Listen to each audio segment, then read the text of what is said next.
કે બોલ અરે શેર માટેની ખોટ પૂરી કરો અરે શેર માટેનું હું કરે જા અરે ડોક્ટરના સીતરમાં જા નાખો હુલ્લો ભર્યાય શેર માટેનું હું કરે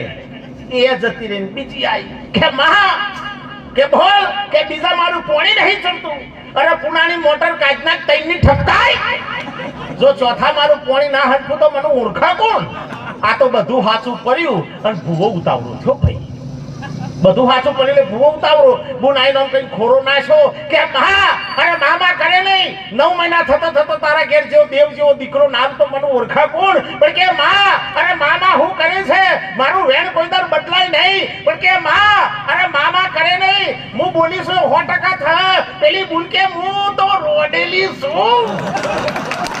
મેર તારી મુસોમ ડુંગુ સોપે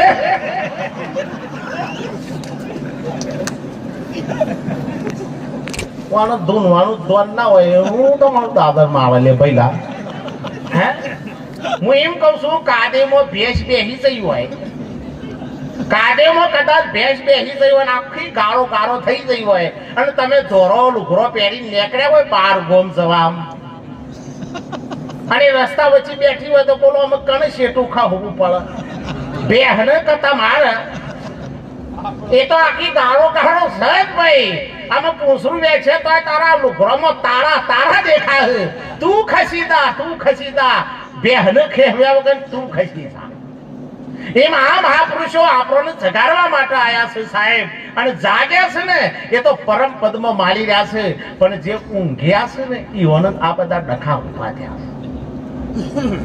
એટલે આવા સંતો મહાપુરુષોને તેડાઈ અને આવા સત્સંગના કાર્યક્રમો રાખી આ જીવને જગાડવા માટેના અનંત પ્રકારના પ્રયત્નો કરે છે કે તું વ્યસનથી મુક્ત થા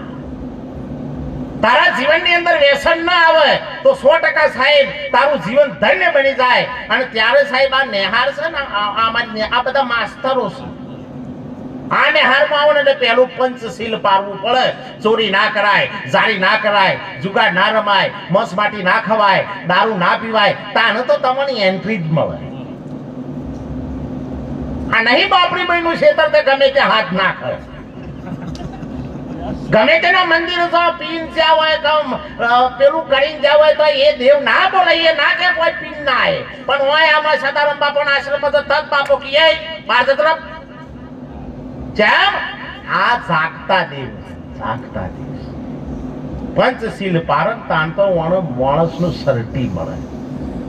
અને ત્યારે મારા ગંગા માતા ઈશારો કર્યો છે કે શીલવંત સાધુને વારે વારે નમીએ પાનબાઈ જેનો બદલે નહીં